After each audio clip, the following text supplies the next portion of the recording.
Imagine que tu plonges ta main, pas dans l'eau, non, mais dans une soupe tiède de poussière et de glace, épaisse comme une haleine. Autour de toi, rien n'a de forme stable. Ça colle, ça grince, ça raye, et chaque grain est un minuscule éclat de roche, parfois mélangé à des cristaux de glace, parfois couvert d'une pellicule noire de carbone, comme la suie d'un incendie. Tu avances, et tu sens presque l'odeur imaginaire d'un œuf pourri cosmique, celle des sulfures chauffés, l'arrière-goût métallique d'un monde qui fermente. Puis, sans avertissement, quelque chose te frôle. Un caillou de la taille d'un ongle, lancé à une vitesse absurde. Il ne te touche pas, il t'écorche l'âme. Parce que dans ce berceau, la tendresse n'existe pas. La naissance d'une planète ressemble plus à une scène de crime qu'à un miracle. Et pourtant, c'est bien ce que tu étais venu voir. La vraie naissance, brute, physique, fascinante. Pas une jolie bille bleue posée sur un fond étoilé. Non. Le moment où la matière, dégoûtante et splendide, décide de devenir un monde. Tout commence avant le commencement, dans un endroit qui n'a rien d'un paradis. Un nuage moléculaire, un amas froid, gigantesque, où flottent l'hydrogène, l'hélium et des traces plus lourdes. Oxygène, carbone, silicium, fer, les restes de morts anciennes, d'étoiles qui ont explosé ou expiré. Ce décor est silencieux. Oui, mais c'est un silence tendu, comme un animal qui retient son souffle. Parce qu'ici, la gravité n'oublie jamais. Elle attend. Un jour, quelque chose dérange l'équilibre. L'onde de choc d'une supernova lointaine, le passage d'une étoile, une turbulence interne. Peu importe le déclencheur, une région du nuage devient un peu plus dense. À cet instant précis, le piège se referme. Plus dense signifie plus de gravité. Plus de gravité signifie plus de matière attirée. Plus de matière attirée signifie encore plus dense. C'est une cascade, une chute, un effondrement. Le nuage se contracte, et ce qui était un brouillard de kilomètres et de kilomètres devient une boule qui se serre sur elle-même. Mais la gravité n'est pas la seule à parler. Il y a aussi un souvenir, un reste de mouvement. Une rotation, parfois infime, héritée du chaos. Et quand une masse se contracte en tournant, elle accélère. Comme une patineuse qui rapproche les bras, le futur soleil au centre grossit, chauffe, se densifie, pendant que tout autour, la matière s'étale en disque. Un disque protoplanétaire, une galette immense de gaz et de poussière, un anneau épais, vivant et surtout dangereux.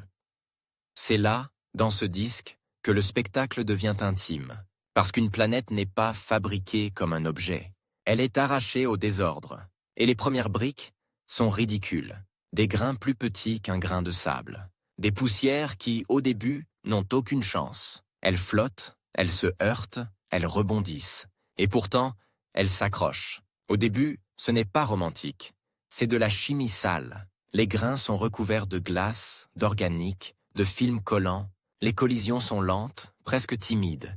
Et cette lenteur est une bénédiction, parce qu'à faible vitesse, la poussière ne se pulvérise pas. Elle s'agglutine. 2 grains deviennent une petite boule poreuse. 10 deviennent une pelote. 1000 deviennent une motte fragile, un truc qui ressemble à une miette de cendre. Si tu pouvais zoomer, tu verrais des structures qui font penser à des éponges, pleines de vide, légères, comme si la matière hésitait à être solide. Et pourtant, c'est un progrès énorme. La surface de contact augmente. La colle moléculaire fait son travail. La glace sert de ciment temporaire. Les particules deviennent des agrégats. Elles grossissent. Elles commencent à sentir le gaz autour d'elles. Et alors, le disque révèle sa cruauté. Le gaz ne tourne pas exactement à la vitesse idéale. Il est légèrement freiné par la pression. Résultat, les cailloux, eux, voudraient filer plus vite. Mais ils se prennent un vent de face, une résistance. Comme si tu courais sur un tapis roulant humide, et ce vent les fait spiraler vers l'intérieur, vers l'étoile naissante. C'est une descente vers l'abîme, une migration mortelle. Voilà le premier twist, celui qui surprend même les gens qui aiment l'espace. Grossir peut être une malédiction. Quand tu atteins certaines tailles, pas encore une planète, même pas un rocher digne de ce nom, tu deviens une proie parfaite pour la traînée du gaz. Tu tombes vers le Soleil en quelques milliers d'années. À l'échelle cosmique, c'est un claquement de doigts. Autrement dit, si rien ne se passe, si la matière ne trouve pas une astuce, Tout finit avalé et vaporisé. Alors comment un monde peut-il naître si son berceau est une bouche affamée? Il faut comprendre que le disque n'est pas uniforme.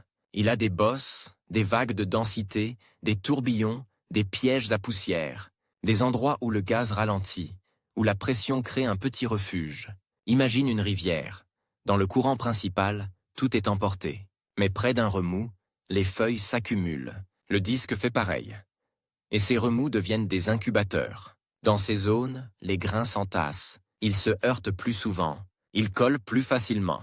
Ils forment des galets. Des corps de la taille d'un caillou, puis d'un point, puis d'un ballon. Et là, la physique change de ton. Ce n'est plus seulement de la colle moléculaire. C'est la gravité qui commence à chuchoter. Pas encore la gravité majestueuse d'une planète, non? Une gravité timide, presque honteuse, mais suffisante pour attirer un peu plus de poussière, pour retenir des fragments, pour amplifier l'accumulation. La croissance devient moins linéaire. Elle commence à s'emballer, à condition de survivre à un autre monstre du disque. La fragmentation. Parce que plus tu grossis, plus tes collisions deviennent violentes. Un choc à quelques mètres par seconde peut te casser. À quelques dizaines, il te broie. Et dans un disque où les orbites se frôlent, où la turbulence secoue les trajectoires, les impacts deviennent inévitables. Ferme les yeux une seconde et imagine. Deux blocs poreux, fragiles, se rencontrent. Au lieu de s'embrasser et de fusionner, ils s'écrasent, ils éclatent en gerbes de poussière. Une fine pluie de débris, comme de la farine noire, se disperse et retombe dans le gaz. C'est grotesque. On dirait une pâtisserie cosmique ratée. Un monde qui essaie de naître mais se transforme en miettes. Et pourtant, c'est précisément dans cette violence que se cache une porte secrète. Quand il y a beaucoup de galets, ces petites masses, ils interagissent avec le gaz d'une façon collective. Ils peuvent créer des instabilités. Comme une foule qui change la circulation d'une rue, dans certaines conditions, la poussière ne grossit pas grain par grain. Elle s'effondre d'un coup. Comme si, au lieu d'empiler des briques, tu faisais tomber tout un tas de sable qui se solidifie en bloc. C'est le genre de moment où l'univers te fait un clin d'œil sadique. Après des millénaires de micro-collisions, la naissance peut devenir brutale, presque instantanée. Une concentration locale de matière dépasse un seuil. Et soudain, une région entière s'effondre sous sa propre gravité. Elle se contracte, se densifie, se compacte. En quelques orbites, des objets de plusieurs kilomètres apparaissent. Les planétésimaux. Kilomètres. Pas un peu plus gros. Un saut de taille délirant. Comme passer d'un flocon de poussière à une montagne, sans étapes intermédiaires propres, mais ne t'imagine pas des sphères parfaites. Les premiers planétésimaux sont des monstres irréguliers, grumeleux, souvent poreux, parfois comme des patates rocheuses. Ils tournent, oscillent, craquent, et autour d'eux, le disque continue de rugir.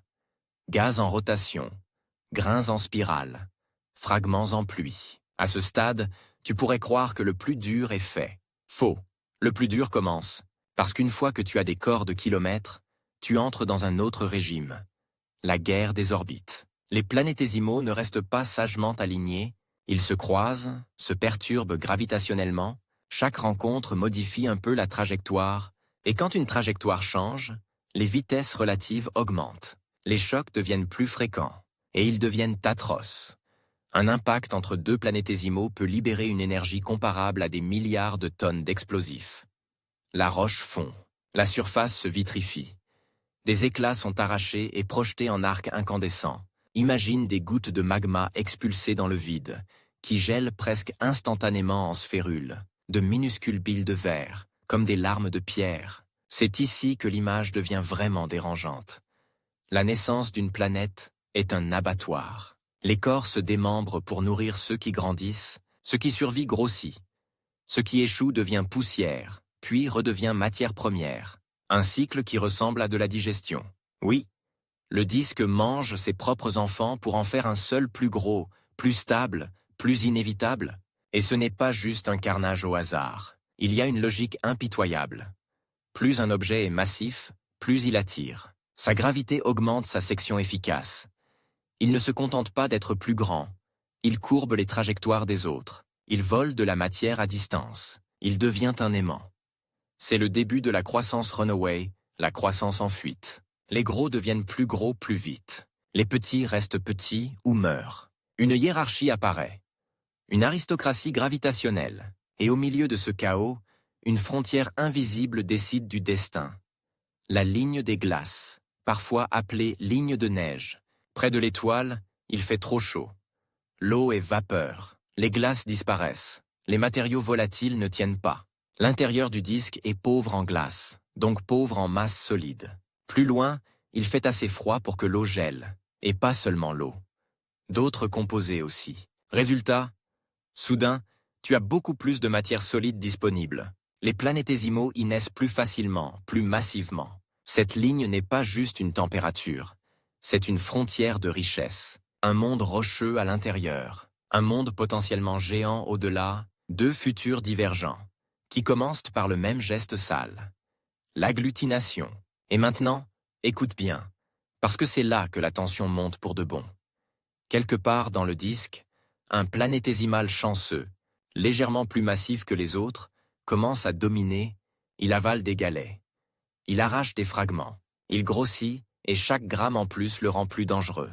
Il n'est pas encore une planète. Il n'a pas de surface stable, pas d'océan, pas de ciel. C'est un embryon, un cœur en formation, une chose à moitié roche, à moitié souvenir de poussière, entourée d'une nuée de débris qu'elle attire comme des mouches autour d'une plaie. Et ce qui est terrifiant, c'est que l'embryon ne se contente pas de grandir, il chauffe. Chaque impact transforme l'énergie cinétique en chaleur. Son intérieur commence à fondre, les éléments lourds s'enfoncent.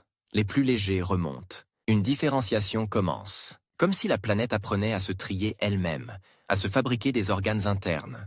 Noyaux, manteaux, croûte future. Mais il y a un problème. Plus il devient massif, plus il perturbe le disque. Et plus il perturbe le disque, plus il attire l'attention d'un autre adversaire invisible. Le gaz. Car si cet embryon atteint une masse critique, il peut commencer à capturer une enveloppe gazeuse. Et là, la naissance change de catégorie. On ne parle plus d'une planète rocheuse. On parle d'un possible géant.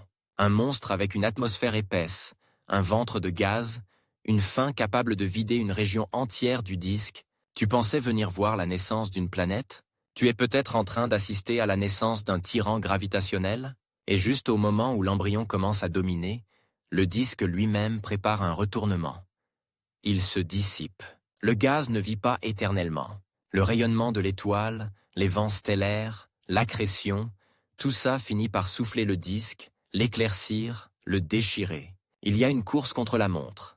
Grandir assez vite ou perdre la chance de devenir ce que tu aurais pu être. Alors, imagine cet embryon-là, au centre d'un balai brutal, avec une horloge invisible au-dessus de lui. Chaque orbite peut être une victoire, ou une occasion manquée. Chaque impact peut le nourrir, ou l'éclater. Parce qu'à ces tailles, les collisions ne pardonnent plus. Un choc malheureux peut arracher un manteau entier, vaporiser des roches, transformer la surface en océan de magma, éjecter des fragments qui formeront des lunes, ou des ennemis. Et c'est ici que je te laisse suspendu, volontairement, au bord de la vraie métamorphose. Quand l'embryon devient protoplanète, quand il commence à nettoyer son orbite, quand la matière autour de lui devient soit nourriture, soit projectile, soit futur compagnon. Parce que ce qui arrive ensuite est encore plus violent, plus beau et plus répugnant d'une certaine façon. La planète va traverser sa phase de chair fondue, d'atmosphère toxique, de pluie de roches et de collisions si colossales qu'elle réécrive son identité. Tu es encore dans le disque, mais maintenant tu n'observes plus de la poussière. Tu regardes un embryon planétaire qui a commencé à se comporter comme un prédateur. Et ce qui est fascinant, c'est que sa naissance ressemble moins à construire une boule qu'à déclencher une série d'accidents catastrophiques. Jusqu'à ce que, par miracle, quelque chose de stable émerge du carnage. L'embryon a déjà un avantage. Il est un peu plus massif que ses voisins. Et dans un univers gouverné par la gravité, un peu suffit. Chaque fois qu'un planétésimal passe à proximité, la trajectoire se courbe comme une mouche attirée par une lampe. Les rencontres deviennent plus nombreuses. Les collisions aussi. Et plus l'embryon grossit, plus il élargit son territoire de chasse. Mais il y a un détail que les images lisses des documentaires oublient souvent. Ces collisions ne sont pas des assemblages, ce sont des impacts. Imagine un bloc rocheux de 50 km qui percute un autre corps à plusieurs kilomètres par seconde. L'espace n'est pas une protection, c'est un accélérateur. L'énergie libérée est si énorme qu'une partie des roches se comporte comme un liquide, pas un liquide calme, un liquide en panique. La surface se met à bouillir de magma. Des jets d'éjecta s'élancent. Des fragments sont projetés sur des trajectoires folles. Certains retombent comme une pluie de scories, d'autres s'échappent. Et, très souvent, la planète en formation se recouvre d'un manteau de débris chauds, un mélange de roches fondues et de poussière, vitrifiées, comme si quelqu'un avait vidé une fonderie sur un corps encore vivant. Voici le premier choc visuel de cette étape. La planète naissante n'est pas une sphère solide. C'est une blessure lumineuse, un globe de roche partiellement fondu, parfois entouré d'un halo de poussière incandescente, comme une auréole de cendres. Et plus elle grossit, plus son intérieur s'organise. Les éléments lourds, fer, nickel, s'enfoncent vers le centre. Les silicates plus légers remontent. C'est la différenciation, mais racontée sans poésie. La planète se sépare comme un corps qui coagule. Un noyau métallique se forme, dense, brûlant, et ce noyau n'est pas juste un détail. Il est une promesse. Plus tard, un champ magnétique possible, une armure invisible. Mais pour l'instant, ce noyau est surtout une prison de chaleur. Parce qu'à ce stade, la planète ne sait pas refroidir. Elle reçoit des impacts comme des coups de marteau sur une enclume déjà rouge. Elle produit de la chaleur par compression, par radioactivité, par friction interne. Le résultat, c'est l'une des scènes les plus extrêmes qu'on puisse imaginer. Un océan de magma global. Oui, un océan, mais pas d'eau, de roches fondues.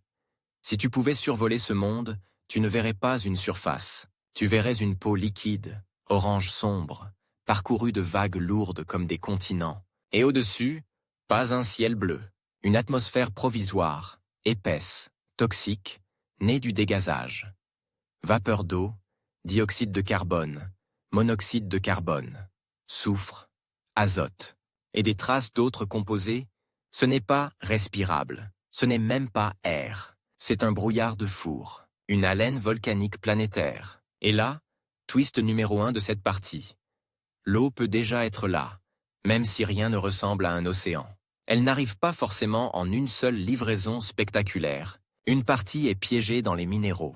Une autre vient des corps riches en glace formés au-delà de la ligne des glaces. Dans le chaos des impacts, certains de ces corps s'écrasent et déposent des volatiles, mais l'eau ne reste pas tranquille. Elle est arrachée, chauffée, dissociée, mélangée à des gaz. Elle existe sous forme de vapeur, de molécules piégées, de brume brûlante. Elle est présente sans être visible. Un fantôme d'océan. Pendant ce temps, la planète en formation commence à faire quelque chose de terriblement adulte. Elle nettoie son orbite. Ce mot est trompeur. Ce n'est pas un ménage doux, c'est une épuration. Les petits corps voisins se font soit avaler, soit éjectés sur des trajectoires instables, soit brisés en fragments qui seront avalés plus tard.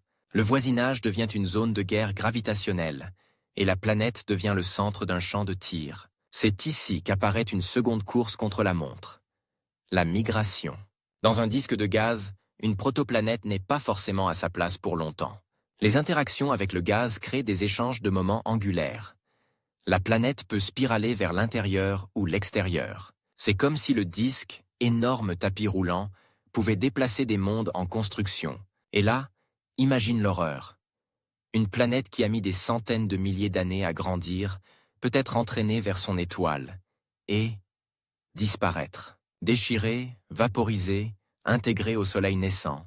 On ne parle pas de mort naturelle, on parle d'un avortement cosmique. Alors, pour survivre, une planète en formation doit soit se former dans une région où la migration est lente, soit devenir assez massive, pour ouvrir une sorte de sillon dans le disque. Une cassure qui modifie les échanges avec le gaz. Mais ouvrir ce sillon demande une puissance gravitationnelle encore plus grande, donc la planète doit grossir, pour ne pas être déplacée, mais elle doit rester pour grossir. C'est un piège circulaire. Et au milieu de ça, les impacts continuent, et certains impacts sont si grands qu'ils ne servent pas seulement à ajouter de la matière. Ils réécrivent le monde. Voici un exemple de scène à visualiser. Un objet de la taille de Mars, un autre embryon, croise l'orbite. Il a sa propre histoire, ses propres cicatrices, sa propre chaleur interne. Il approche. La gravité des deux corps commence à les attirer l'un vers l'autre. À distance, déjà, la forme des deux mondes se déforme légèrement. Des marées de roches, comme si la planète devenait molle. Puis l'impact. Ce n'est pas une explosion ponctuelle, c'est une collision qui dure. Un engrenage de matière. Les manteaux se mélangent. Une partie s'éjecte en orbite, une partie retombe en pluie de magma, et le cœur métallique de l'impacteur peut plonger vers le noyau du monde principal, comme une balle de canon à travers une mer de roches fondues. Voilà le twist numéro 2. Certaines lunes naissent de débris d'impact, et ces débris ne sont pas des cailloux. Ce sont des rivières de matière vaporisée et fondue qui s'enroulent autour de la planète comme un anneau de sang incandescent, avant de se condenser en un compagnon. Même si tu ne nommes pas notre lune, l'image est là. La planète peut fabriquer une lune à partir d'un choc qui aurait pu la tuer. Une naissance parasite au sein d'une naissance principale. Un enfant issu d'une catastrophe. Et maintenant, regarde ce que cela implique pour l'atmosphère. Un impact géant peut souffler une atmosphère entière, ou au contraire, en créer une nouvelle en dégazant violemment l'intérieur. La planète change de peau comme on arrache un pansement. Sauf que le pansement pèse des milliers de milliards de tonnes. Donc la planète en formation n'a pas une atmosphère. Elle en a plusieurs, successives, provisoires, parfois perdues, parfois reconstruites. Chaque grande collision est une chirurgie sans anesthésie. À ce point, tu pourrais te dire « D'accord, c'est violent, mais au moins la planète devient solide. » Pas encore. Parce que tant que l'océan de magma existe, la surface n'est pas une surface. C'est un échange permanent entre le dedans et le dehors. Les bulles de gaz remontent, éclatent, injectent des composés. Des panaches géants peuvent jaillir, retomber, se refroidir en plaques. Et au-dessus, l'atmosphère épaisse garde la chaleur, comme une couverture toxique, une serre infernale. La planète est un four fermé. Et maintenant, voici une scène franchement dérangeante, mais essentielle pour sentir la naissance. La pluie de roches. Oui, ça existe comme image physique.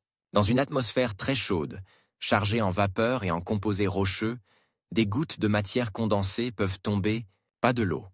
Des gouttes de silicate, des particules de verre, des éclats liquides qui retombent et éclaboussent l'océan de magma avec un bruit imaginaire de friture cosmique. Et tout ça, sous un ciel opaque, jaunâtre, brun, rouge sombre, saturé de particules et de gaz. Ce n'est pas un monde en devenir paisible, c'est un monde malade, en fièvre.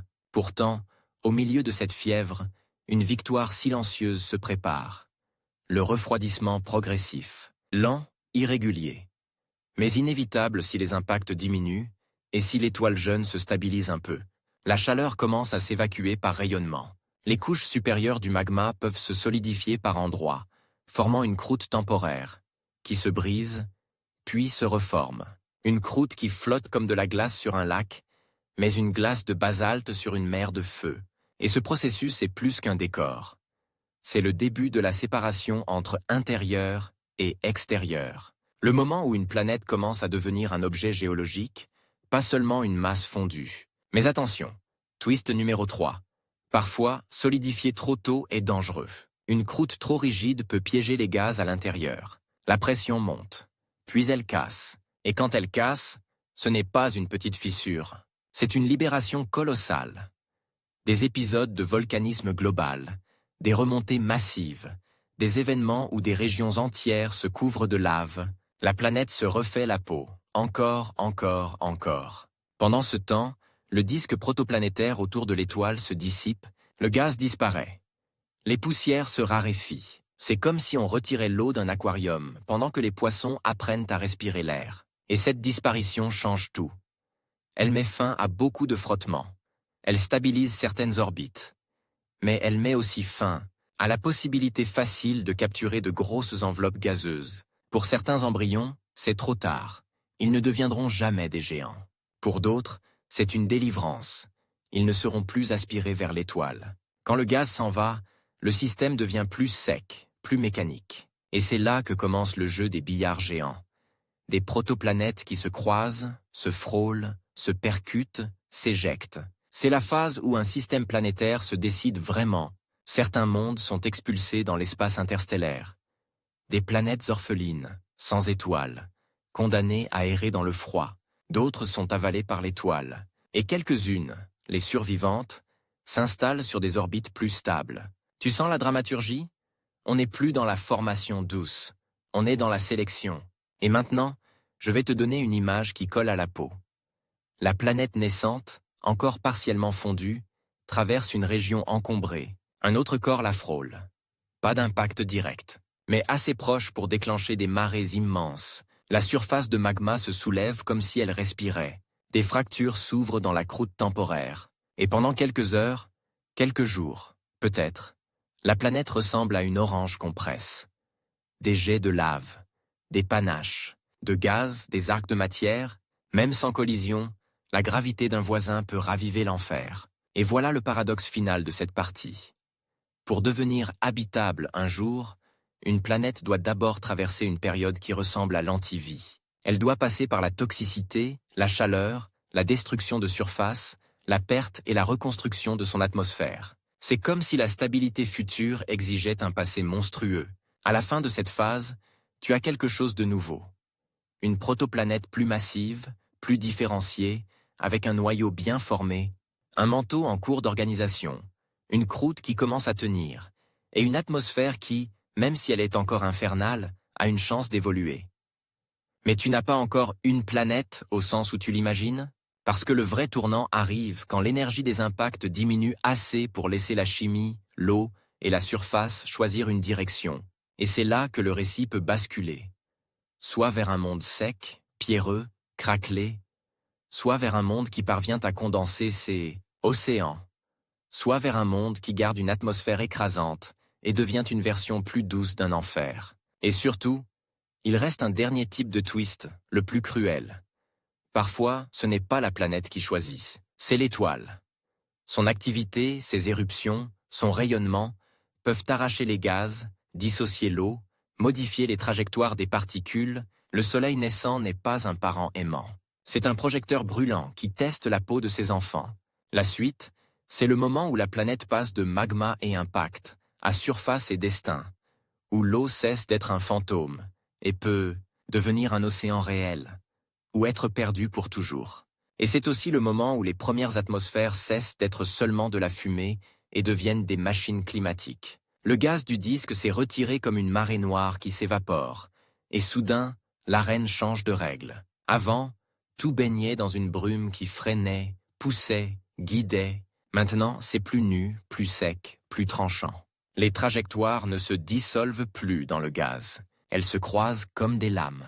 Et ta planète, celle que tu suis depuis le début, avance enfin vers quelque chose qui ressemble à une identité. Elle est encore brûlante, oui, mais une planète ne devient pas stable d'un seul coup. Elle devient stable comme une plaie se ferme, couche après couche, cicatrice après cicatrice. Et parfois, la cicatrice se rouvre. La surface, par endroits, commence à tenir. Une croûte plus épaisse se met en place. Pas une croûte propre, une mosaïque de plaques figées, de mers de lave solidifiées, de champs de basalte, de fractures qui fument. Sous cette peau, le manteau reste chaud, plastique, vivant. Et l'océan de magma, lui, recule. Il n'a pas disparu. Il s'est enfoncé. La planète apprend à cacher sa folie sous une peau qui craque. Mais ce qui va vraiment te frapper maintenant, c'est ce qui se passe dans le ciel. L'atmosphère, jusque-là, était un brouillard volcanique, lourd, opaque. Maintenant, elle commence à se transformer en système. Un truc qui obéit à des équilibres, pas seulement à des explosions. Et ce système est né d'un mélange presque obscène. Des gaz sortis du ventre de la planète, des volatiles apportés par des corps étrangers. Et surtout, la violence lumineuse de l'étoile jeune, parce que l'étoile n'a pas fini son rôle. Elle n'est pas seulement au centre, elle est un test permanent. Au début de sa vie, une étoile peut être très active. Éruption, vent, rayonnement intense. Imagine un projecteur ultraviolet braqué sur une atmosphère encore fragile. Les molécules les plus légères se font arracher. L'hydrogène s'échappe facilement, comme la vapeur d'une casserole qu'on ne peut pas couvrir. Et quand l'hydrogène s'échappe, il laisse derrière lui un monde plus oxydant, plus sec, plus dur. Twist numéro 1 de cette partie. L'eau n'est pas seulement un cadeau, c'est une cible. Si ta planète a beaucoup de vapeur d'eau, le rayonnement peut casser certaines molécules. L'hydrogène s'enfuit, l'oxygène reste plus facilement. Cet oxygène peut alors réagir avec les roches, rouiller littéralement la surface, s'enfoncer, se lier aux minéraux.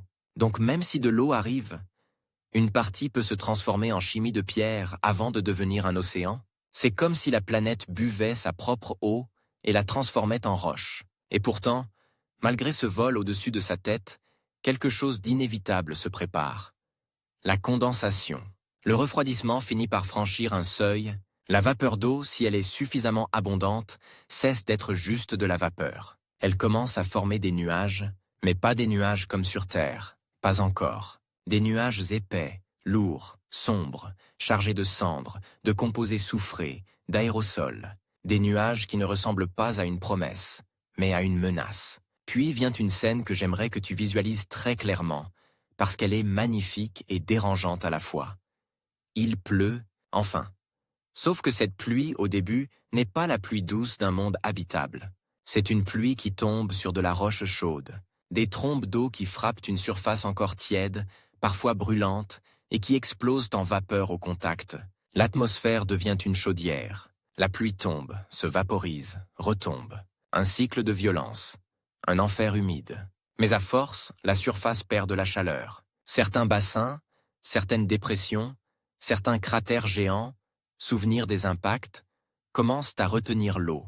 Les premières flaques deviennent des lacs. Les lacs deviennent des mers. Et si les conditions tiennent, si l'eau est suffisante, si la planète ne la perd pas trop vite, l'océan apparaît. Et là, nouveau twist. L'océan naît souvent dans les cicatrices. Les grands cratères, les bassins d'impact, les creux immenses formés par les collisions anciennes deviennent des cuvettes naturelles. L'eau s'y rassemble. Donc la première mer d'un monde peut être littéralement l'empreinte d'une catastrophe. L'eau comme pansement sur une blessure cosmique. Maintenant, la planète a une surface liquide, ou au moins partiellement liquide. Mais elle n'est pas calme, parce que l'eau est un solvant brutal. Elle attaque la roche. Elle la dissout. Elle la transforme. Elle la fracture. Elle transporte des éléments, les dépose ailleurs. La surface commence à faire de la chimie à grande échelle. Ce n'est plus seulement de la géophysique, c'est de la géochimie. En parallèle, l'intérieur travaille. Le noyau métallique, formé plus tôt, est toujours là, dense, brûlant. Il perd de la chaleur lentement, et cette chaleur fuit vers le manteau, puis vers la surface. Si les conditions sont bonnes, rotation, convection, propriété du noyau, un champ magnétique peut émerger, pas forcément stable tout de suite, pas forcément puissant, mais présent comme une bulle invisible. Et pourquoi c'est crucial? Parce que sans bouclier magnétique, le vent stellaire peut éroder l'atmosphère plus facilement. Avec un bouclier, la planète garde plus de chances de conserver ses gaz, donc de garder ses océans, donc de garder un climat possible. Ce n'est pas une garantie, c'est une bataille. Sauf que, twist numéro 2, un champ magnétique n'est pas un cadeau. Il dépend du refroidissement, donc du fait que la planète perde sa chaleur, donc du fait qu'elle cesse d'être trop volcanique, donc du fait qu'elle cesse d'être trop agitée. Mais c'est justement l'agitation qui nourrit souvent l'atmosphère au départ. La planète doit trouver un équilibre entre « je dégaze assez pour me donner une atmosphère » et « je refroidis assez pour produire une dynamo et ne pas tout perdre ».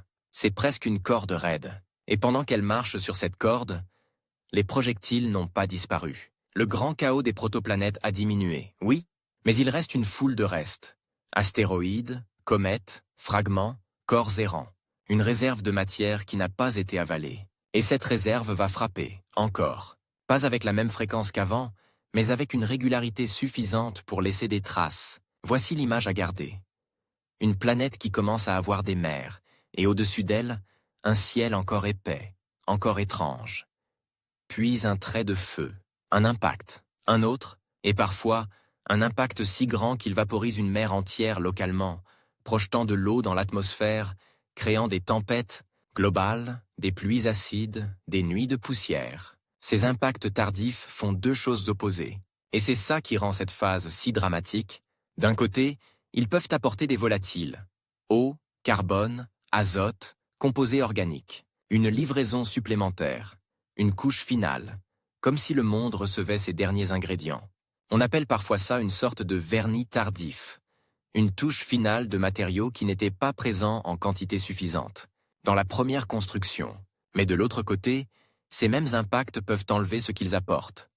Chauffer l'atmosphère, accélérer l'évasion des gaz, souffler des couches entières.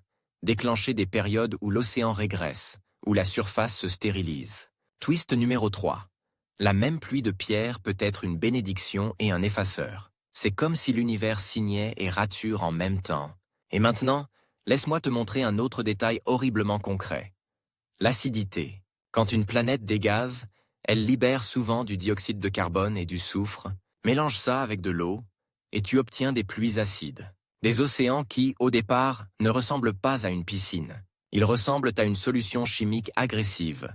Et cette agressivité accélère l'altération des roches, libère des ions, modifie l'atmosphère en absorbant certains gaz. Le climat n'est pas stable. Il peut basculer.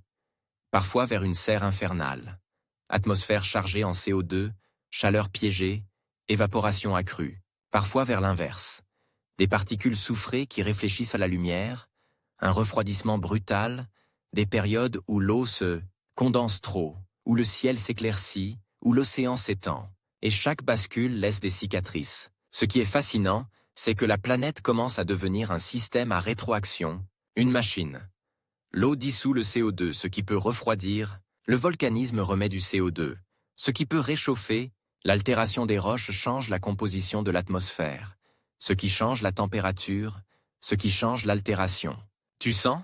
Ce n'est plus juste un caillou dans l'espace. C'est un organisme géologique, mais l'organisme peut tomber malade. Si la planète est trop petite, elle perd son atmosphère plus facilement.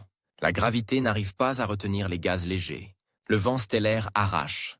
Les impacts soufflent. Résultat, un monde qui se dessèche, qui garde des cicatrices, qui devient une coquille. Si elle est trop massive, elle peut garder une atmosphère épaisse et écrasante, une serre permanente, un ciel qui ne s'ouvre jamais, une surface où la pression rend l'eau étrange, où les nuages deviennent des couches éternelles. Et si elle est juste dans une zone intermédiaire, alors elle a une chance, celle de stabiliser un océan, de garder une atmosphère, sans qu'elle devienne un étau, de refroidir sans se figer trop vite. À ce stade, la naissance d'une planète n'est plus un acte, c'est une négociation. Et c'est là que je veux te donner une scène finale pour cette partie, une scène qui te colle au cerveau. Imagine une nuit sur cette planète, même si nuit est un mot imparfait sous un ciel chargé. L'océan existe, mais il est sombre, saturé de particules. Sur l'horizon, les continents n'existent pas encore vraiment. Il y a plutôt des arcs de croûte, des archipels de basalte, des îles de lave qui refroidissent, l'air sans la chimie. Soufre, carbone, vapeur. La pluie tombe parfois, lourde, et au loin, un point s'illumine dans le ciel. Un fragment de roche arrive. Il grossit, il devient une flèche, puis un soleil miniature. Il entre, il hurle, il brûle, et quand il frappe l'océan, il ne fait pas plouf. Il fait disparaître de l'eau, il crée une colonne de vapeur qui monte jusqu'aux nuages et les déchire. Il projette du sel, des roches, des aérosols, et pendant un moment, la planète entière change de visage. Puis le calme revient. Et l'eau retombe.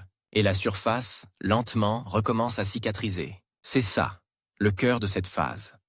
La planète apprend à encaisser sans se défaire. Elle apprend à garder ce qu'elle gagne. Elle apprend à transformer le chaos en mémoire. La suite, c'est la dernière marche. Le moment où la planète cesse d'être en formation et devient un monde adulte, avec une surface durable, des cycles, des continents possibles, une atmosphère qui n'est plus seulement un accident et un destin qui dépend de détails, presque cruels. Distance à l'étoile, masse exacte, composition initiale, histoire des impacts. Et je te préviens, la dernière partie contient les images les plus étranges. Parce qu'on va entrer dans le domaine où une planète peut se figer à jamais, ou au contraire devenir un monde vivant de tectoniques, de volcans, d'océans profonds, et où l'acte final, de naissance, ressemble parfois à une métamorphose, pas à une fin. Le moment le plus trompeur dans la naissance d'une planète, c'est quand tout le monde croit que c'est fini, quand la surface a enfin l'air solide, quand l'océan a enfin l'air d'un océan, quand l'atmosphère ressemble enfin à un ciel. On regarde ça et on se dit, voilà, un monde. Mais la planète, elle, n'a pas encore prononcé son dernier mot. Parce que sa véritable naissance n'est pas seulement la formation de sa masse, c'est la fixation de son caractère. Et ce caractère se décide dans une période où les gestes sont moins spectaculaires, mais infiniment plus décisifs. Comme une cicatrice qui, une fois durcie, ne se rouvrira plus jamais. Tu suis toujours ta planète, et tu la vois entrer dans une phase étrange. La phase où les catastrophes deviennent rares, mais où chacune peut encore tout changer. Le grand bombardement s'est calmé. Les énormes embryons qui se frappaient comme des béliers ont soit fusionné, soit été expulsés, soit avalés par l'étoile. Il reste une population de restes. Ceinture d'astéroïdes, réservoirs de comètes, fragments errants. Et ces restes frappent encore, parfois avec une violence capable de réécrire la surface, mais surtout avec une constance qui fait une chose précise. Ils injectent de l'aléatoire dans un système qui essaie de se stabiliser. C'est là que l'acte final commence. L'équilibre entre l'intérieur et l'extérieur. À l'intérieur, la planète est une machine thermique. Elle perd de la chaleur, lentement mais inexorablement. Cette perte déclenche des mouvements. Convection dans le manteau, remontée de panache, volcanisme. Et le volcanisme n'est pas juste des volcans, c'est une respiration. C'est la planète qui expire son intérieur. Chaque éruption relâche des gaz. Vapeur d'eau, CO2, soufre, azote, et parfois des traces qui changent tout, comme certains composés, capables de rendre l'atmosphère plus opaque ou plus réactive. Les éruptions construisent aussi la surface. Elles déposent des laves, forment des plateaux, créent des croûtes nouvelles. Mais la surface, elle, n'est pas passive. Elle réagit, elle altère, elle absorbe, elle transforme. Les roches fraîchement émises rencontrent l'eau et l'air. Elles se dissolvent, elles précipitent des minéraux, elles piègent du carbone sous forme de carbonate, elles changent la chimie des océans, et voilà le twist numéro 1 de l'acte final. La planète peut s'auto-réguler ou s'auto-détruire. Si l'altération des roches et le cycle du carbone finissent par équilibrer les apports volcaniques, la température se stabilise sur des échelles longues. Le monde trouve un climat moyen, pas forcément agréable, mais stable. Si au contraire l'équilibre n'existe pas, trop de CO2 qui s'accumule, ou trop peu de dégazage pour compenser ce que la roche absorbe, le monde bascule, serre permanente ou glaciation globale. Et une fois basculé, revenir peut être très difficile. C'est le moment où la planète choisit l'un de ses masques, et ce choix dépend parfois de détails humiliants. Quelques pourcents de masse en plus ou en moins. Une légère différence de distance. À l'étoile, un impact majeur de trop. Un champ magnétique un peu plus faible. Une atmosphère un peu plus mince. Imagine cette injustice cosmique. 2 planètes presque jumelles peuvent naître côte à côte. Même âge, même matériaux de base. Et l'une devient un monde d'océan. L'autre un désert brûlant sous un ciel épais, ou un caillou gelé sans air. La différence peut tenir à une poignée d'événements. Alors, pour que ta planète naisse vraiment, elle doit franchir 3 portes finales.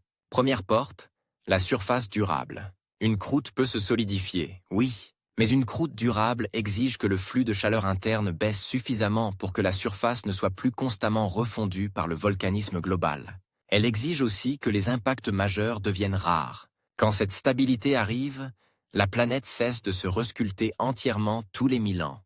Elle commence à conserver ses reliefs, ses bassins, ses montagnes. Ses cicatrices deviennent de l'histoire, pas des blessures ouvertes. Deuxième porte, l'atmosphère stable. Stable ne veut pas dire douce, ça veut dire capable de survivre, capable de ne pas être arrachée en continu. Si la planète est trop petite, le ciel s'échappe comme un souffle entre des doigts. Si l'étoile est trop agressive, le vent stellaire rabote l'atmosphère. Si le champ magnétique est trop faible, le bouclier cède plus souvent. Si le volcanisme est trop intense, l'atmosphère devient un étau. Si le volcanisme s'éteint trop vite, l'atmosphère peut s'effondrer, se condenser, disparaître partiellement. Troisième porte. L'eau, non pas comme présence, mais comme cycle. Parce qu'un océan qui apparaît une fois ne suffit pas. L'eau doit circuler. Évaporation, condensation, pluie, ruissellement, infiltration, retour par le volcanisme, stockage dans les roches, libération. C'est la différence entre une flaque cosmique et un monde hydrologique. Et c'est là que l'acte final peut devenir presque cinématographique. Les premières tempêtes vraiment structurées, les courants, les glaceuses au pôle si la planète penche ou si elle refroidit, les saisons si l'orbite et l'inclinaison s'y prêtent. Maintenant, je te donne une image de transformation, un vrai plan de caméra mentale. on recule depuis l'espace. Au début, tu voyais une boule rouge, magma sous une atmosphère opaque. Puis, tu as vu des zones sombres, des plaques figées, puis la brume a laissé passer des formes.